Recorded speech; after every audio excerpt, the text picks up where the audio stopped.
O experimento russo do sono. Um experimento feito para testar o limite humano na questão de dormir. Quanto tempo o humano consegue ficar sem dormir antes de colapsar? Provavelmente uma semana no máximo, Porém, esse experimento vai além. Ele pega o humano e o joga em uma sala com estimulante no ar. E esse estimulante faz com que a pessoa não consiga dormir. De jeito algum. Só que não é só isso. Ele também deixa a pessoa viva. Ou seja, ela não pode dormir nem morrer. Além disso, eles não oferecem alimento e nem água. Assim, por 15 dias, a pessoa tem que sobreviver sem nada, apenas vivendo e existindo naquela sala, cheirando aquele estimulante.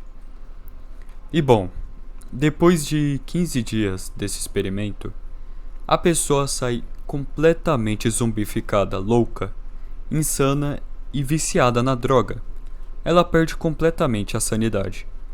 E é isso que eu vou explorar no vídeo de hoje.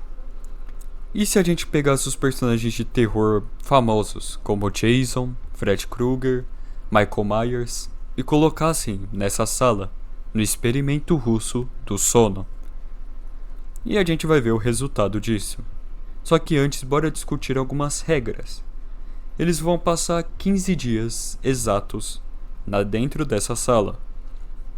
Vai ter o estimulante o tempo inteiro. Eles vão ser colocados junto com outras 5 pessoas.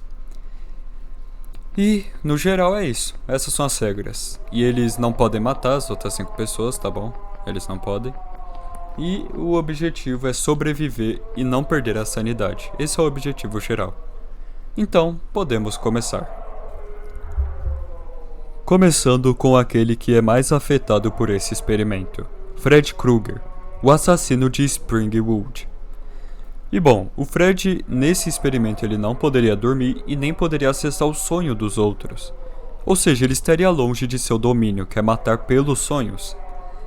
Em 15 dias nesse estado, ele cheirando aquele gás, aquela substância estranha, eu acredito que sim, o Fred Krueger iria sucumbir e perder a sanidade.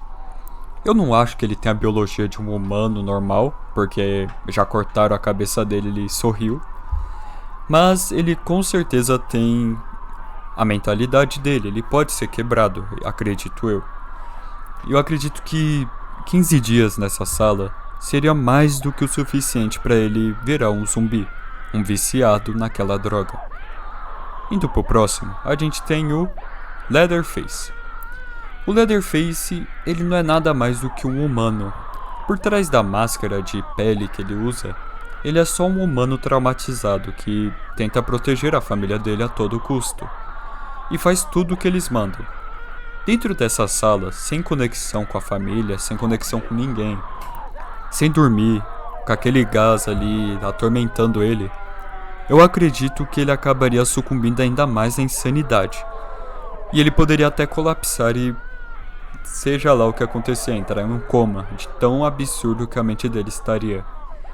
Afinal, um cara tão surtado quanto ele, que precisa tanto assim de contato familiar, ele acabaria vivendo o próprio inferno dentro daquela sala. O próximo é o Ghostface, que não seria muito diferente, porém eu acredito que o resultado seria só o mesmo que os prisioneiros normais, que seria virar aquele zumbi que a gente conhece tanto da foto, que seria ficar só viciado naquela droga com uma aparência bizarra. Seria só isso, pois ele não tem traumas, ele não tem... Lógico, tem vários Ghostface, mas... Além dele, tem o Jason também. O Jason Voorhees, eu acredito que ele sobreviveria, porque ele já é um zumbi, ele não tem muito o que mexer na cabeça dele, porque não tem nada ali.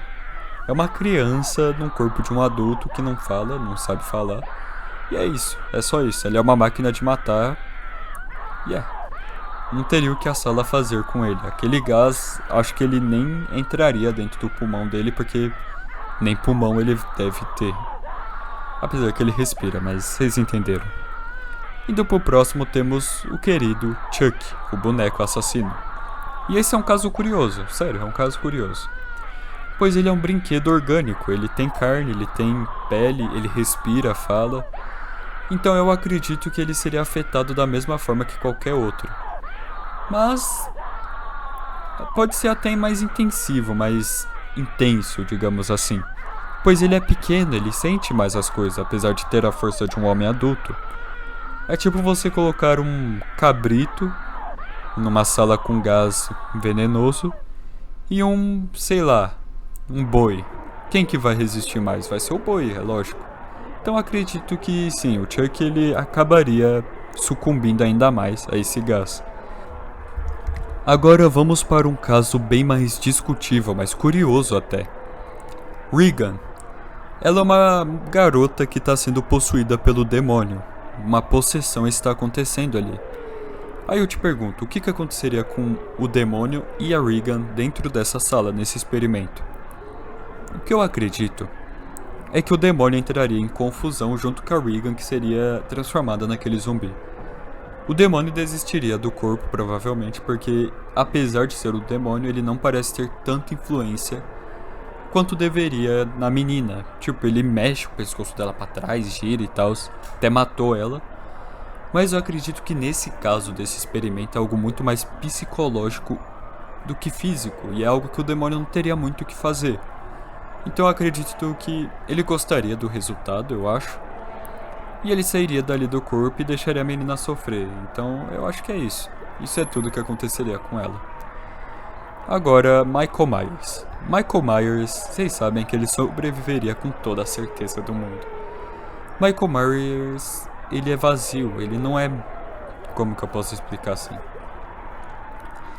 Ele não é trágico, ele não é um assassino frio e cruel, assim, cruel. Ele não é nada, ele é frio, ele é vazio, não tem nada dentro dele, ele não tem uma alma ali dentro. Ele é só um assassino, é tudo o que ele é, tudo o que ele representa é ser um assassino. E ele até se tornar algo mais nos novos filmes, cada vez que ele mata. Então eu acredito que o Michael Myers sobreviveria por ser um paranormal absurdo, até mais que o Jason, inclusive. Não que eu acho que ele ganharia ou nem nada disso, mas em questão de paranormalidade, o Michael Myers ele é mais abstrato, digamos assim. Agora, o Pennywise.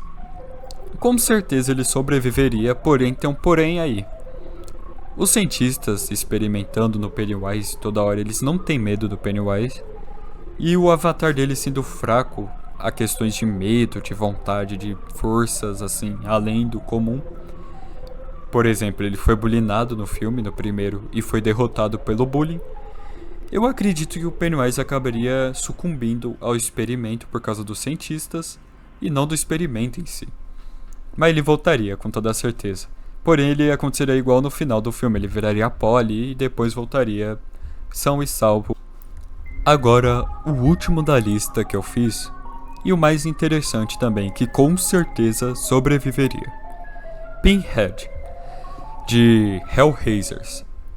Cara, o Pinhead, ele não seria nem um pouco afetado pela sala, ok? Pelo gás. Porque ele não é humano, ele não é orgânico, ele é uma criatura, um demônio ali, o rei do inferno, basicamente. Então, ele é uma entidade, assim, é tipo colocar o Alien X numa sala de veneno e achar que vai acontecer alguma coisa. Não vai acontecer nada. Na verdade, o Pinhead faria a vida daqueles doutores do inferno e das pessoas que estarem em volta dele. E ele até pegaria a ideia pro inferno, olha só. Até que serviria de inspiração. Mas, enfim. Esse foi o vídeo, espero que vocês tenham gostado. Se quiserem mais ideias assim, deixem nos comentários. E até a próxima.